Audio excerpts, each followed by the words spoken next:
Well, just update on guys that are questionable or may not play. David and Okay. Branson and those guys. Well, from this past week, DeMarcus Mitchell, Branson Dean, and Payne Durham are the ones that went down with injuries. Branson and DeMarcus will be game time decisions. Durham is probably doubtful, and then on the previous week, King and David will be game time decisions. They've been able to do a little bit, just they still got to go through the full protocol. Right. We'll see on Saturday. So there's a chance you might get King back. There is Yes. a chance. Right. Yes. Just as far as, I assume you did name your starter internally, quarterback on Tuesday. Are you Yes. willing to share that today? Or No, we'll go ahead, just keep that till game time. And but we've worked all week in that format, and you know what? All of our guys have practiced well. They understand that it's about winning. They're good teammates. At any point in time, we can play any of our quarterbacks. They all provide different elements depending on how the game's going, who's available on offense, what are we doing well, running, passing, what's the score, all those things. But they've been great teammates, and they've all had a good week. Is Cam Craig okay? Cam is still working through some injuries that he's had that has set him back. We worked him harder this week. He had a little setback, but I still think he's will be able to play. So we're going to try to work him in there, and I'm hopeful that he can give us some valuable minutes. Without Payne, the tight end room looks like what? I mean, does Garrett Miller take over the number one spot? Well, Payne's a valuable component. He's our team leader, and then he's just a physical specimen that plays hard. He's done a really good job for us. He's overachieved since he got here. So Garrett Miller's going to have to step up, and he's had a knee that he still wears a brace on that he's probably not 100%, but he's close to it, and we're hopeful that he plays well. And then Kyle Bilodeau and Paul Paferi will have to step in next and give us some minutes. It does seem like Paul's getting a little more playing time. And what kind of impact have you seen him made so far in his limited action? Well, he's got some rawness due to the fact that he played quarterback, but he's 6'5", 230 plus pounds. He's getting better.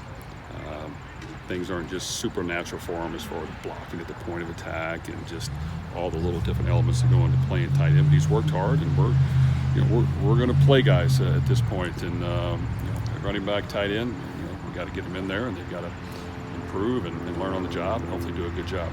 You see more from Dylan and Jaquez this week? Well, they've got a lot of work because those are the two guys that played last week. We're going to try to do some things to help the running game. Both of them will have to be ready to go. Dylan will play running back and some fullback, and Jaquez will be at the tailback position and possibly on some returning kicks. But they just got to continue to make progress, and it's been a big emphasis this week. At the same time, as we get in the game, and this is going to be a game where it's limited possessions, they're going to control the ball, they're going to take the clock down to 0, they're going to run it, and we've got to make our first couple possessions valuable. So at the same time, who are our best players and how can we get them the ball? Just talk about how nice it would be to get a win going into this off week, being 4-1 maybe. Every win would be nice, and that is the goal, is just to win this game. It's a conference game. It's at home. Minnesota, has beat us 3 straight years in a row. They're a tough matchup. They're big. They're physical.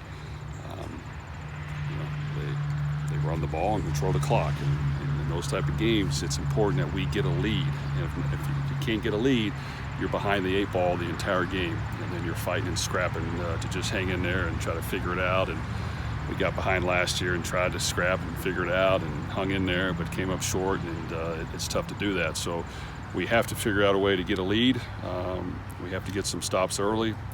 We've got to score some points. Special teams got to do a good job. This is a game where all 3 segments of your team, offense, defense, special teams, have to step up and get it done because, they've had a few struggles, but they know what they're good at. They've been good on defense and good running the ball, and I'm sure they're going to work hard to do that and open up the passing game when they need to. What is your plan for the off week as far as how much you're going to practice? And I would guess that maybe the coach is going to go out later in the week and recruit a little bit. Right. Well, take care of our guys. We'll have a couple of practices next week. Give them a little bit of time off. Get in the weight room. Get them back to where they can relax a little bit and catch up with school if they're behind, and get their body feeling right. There are multiple guys we'd like to get back on the field as fast as we can that are valuable, and that's every season. You're going to miss some guys, and you just got to be able to deal with it. And the next guy has to be ready to go. Wednesday night, a lot of our assistants will get on the road and recruit for Thursday and Friday, going to high schools and watching games on Friday night. And then they'll come back Saturday, and Saturday will be an off day. And we'll have a good long practice Sunday, and that'll be the extra practice for the week, and then get on a normal schedule. Is there any chance after the off week, guys like Corey Trice or Xander Horvath could be back for that Iowa game? Corey Trice has made progress, so he's getting closer. I would hope for sure by the Iowa game he would be back. The other one you asked was Xander. Xander that'll be pushing it. It might take a couple more weeks after that to get him back, but he's made good progress. Just how big are kick and punt returns in a game like this? You mentioned just all three units kind of playing well. Well, any way we can get an edge is going to be important. We've made some progress there. We've got to punt it well. We've got to continue to make our kicks. We've got to cover well. But yes, if we can find a way to get some return yardage and improve the punting game like we did last week and build off that, it will help us. Changing the field position in these type of games are vital, and our guys have worked hard. So I'm hopeful. We use as many starters as we kind of can without going overboard on that to help us, and I think they've worked hard. So yes, we need to get an advantage. What goes into just getting them more opportunities for potential big returns? Well, on return yards, kickoffs are tough. A lot of kickers kick out of the end zone. This guy's being one of them, and if not, they put some hang time and try to place it right in there. So if we get an opportunity, we've got to figure out a way to get past the 25. That's been a little tougher due to the fact that there are just a lot of good kickers. Punt return yardage is what you want to try to hang your hat on a little bit, and we had a couple here and there. It's probably against UConn. We really haven't had some great returns. Now we did catch the ball the last game and didn't let the ball roll. That's key to first start off with.